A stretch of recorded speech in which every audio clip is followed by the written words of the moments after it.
Hello students, आजकल बहुत सारे स्टूडेंट्स के मेरे पास मैसेज आ रहे हैं, क्वेश्चंस आ रहे हैं कि सर ग्रेस कितने मार्क्स का मिलने वाला है। 2 नंबर से फेल हो रहा हूँ, कोई कह रहा है मैं 5 नंबर से फेल हो रहा हूँ, कोई कह रहा है मेरे 4 नंबर से फेल हो रहा हूँ, तो क्या सीबीएसई मुझे पास कर देगी। और कुछ रिजल्ट्स को लेकर भी क्वेश्चन आ रहे हैं कि रिजल्ट कब तक आ सकता है। साथ साथ अगर 6 में से एक सब्जेक्ट में फेल हो जाएंगे तो क्या पास माने जाएंगे, कैसे पासिंग क्राइटेरिया फुलफिल करती है सीबीएसई, ऑल दैट। ठीक है, तो इस पे ही आज मैं आपके सारे डाउट क्लियर करने वाला हूँ। सबसे पहले तो हम बात करेंगे ग्रेस मार्क्स की, कि सीबीएसई कितने मार्क्स तक का ग्रेस देती है। नॉर्मली सीबीएसई आपको 2 से 5 नंबर का 2 to 5 मार्क्स का ग्रेस दे देती है। अगर कोई बच्चा 2 से 5 नंबर में फेल हो रहा है तो सीबीएसई उसको पास कर देती है, और एग्जामिनर भी जो कॉपी चेक कर रहा होता है वो भी 2 से 5 नंबर तक बढ़ा देता है। दैट इज नॉट फिक्स्ड, ये कोई फिक्स क्राइटेरिया नहीं है। कभी कभी 6 मार्क्स भी बढ़ा देता है कोई एग्जामिनर किसी स्टूडेंट के, कभी कभी 2 या 3 मार्क्स भी बढ़ा देता है। ठीक है, वो डिपेंड करता है कितने नंबर से फेल हो रहा है और उसने लिखा कितना है। ठीक है, अगर उसने लिखा है 35-40 मार्क्स का तो वो उसको पास कर देता है। अगर लिखा ही उसने 20 नंबर का है तो पास करने में प्रॉब्लम आती है। ठीक है, दूसरी बात, सीबीएसई ये तो एग्जामिनर के एंड पे है कि वो 2 से 5 बढ़ा सकता है नंबर। सीबीएसई जब फाइनल रिजल्ट प्रिपेयर करती है तो सीबीएसई के पास ये डेटा होता है कि कितने बच्चे 2-3 नंबर से फेल हो रहे हैं या 1-2 नंबर से फेल हो रहे हैं। ठीक है, कुछ एग्जामिनर जो पास नहीं करते हैं उनको 2 नंबर से या 3 नंबर से।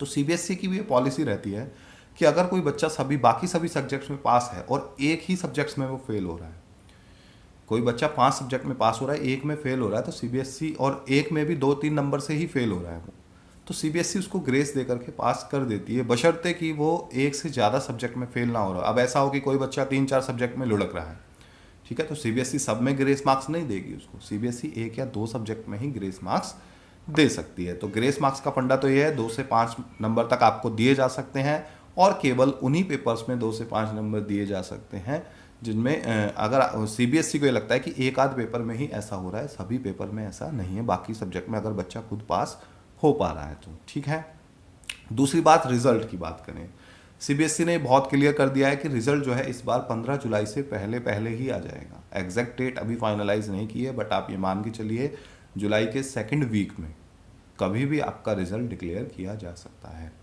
ठीक है, रिजल्ट कैसा रहेगा, बहुत सारे बच्चे पूछ रहे हैं सर इस बार कितने % बच्चे पास हो जाएंगे, क्या होगा क्या नहीं। तो रिजल्ट मुझे लगता है लास्ट के कुछ ईयर से थोड़ा सा अच्छा रहने वाला है इस बार, क्योंकि कॉपियाँ घर पे चेक हुई हैं, तो रिजल्ट डेफिनेटली थोड़ा सा इंप्रूवमेंट ज़रूर देखने को मिलेगा।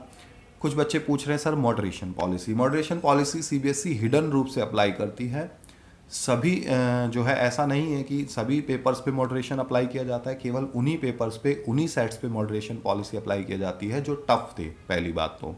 दूसरी बात, सीबीएसई मॉडरेशन पॉलिसी केवल उन्हीं पेपर्स पे लगेगी जो एग्ज़ाम कंडक्ट हो चुके हैं, जो एग्ज़ाम बचे हुए हैं आपके, जिन पे एवरेज के बेसिस पे मार्क्स दिए जाने हैं, उन पे कोई मॉडरेशन का सवाल पैदा होता ही नहीं, क्योंकि उनके मार्क्स तो बाकी सब्जेक्ट के एवरेज पे टॉप 3 या टॉप 2 के एवरेज के बेसिस पर आपको दिए जाएंगे।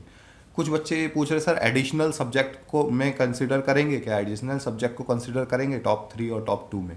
यस, डेफिनेटली करेंगे, आपका एडिशनल सब्जेक्ट को कंसिडर करेंगे।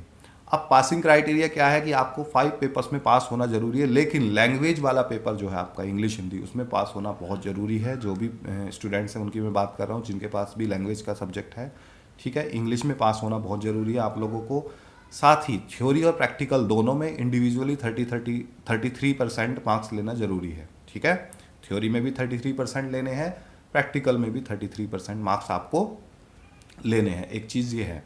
ठीक है, और जो एडिशनल सब्जेक्ट है, जैसे मान लीजिए कुछ बच्चों के पास एडिशनल सब्जेक्ट मैथमेटिक्स है और आप मैथ्स में फेल हो जाते हैं, तो रिजल्ट तो आपका पास आएगा, बट आपको उन जगहों पर एडमिशन नहीं मिलेगा जहाँ पर मैथमेटिक्स रिक्वायरमेंट है। जैसे डीयू में ऑनर्स में आपने एडमिशन लेना है तो मैथ्स जरूरी है, और आप मैथ्स में फेल हो गए तो आप फिर वहाँ एडमिशन, ऑनर्स प्रोग्राम में एडमिशन नहीं ले पाएंगे अगर आप एडिशनल आपका मैथ्स है और उसमें आप फेल हो जाते हैं।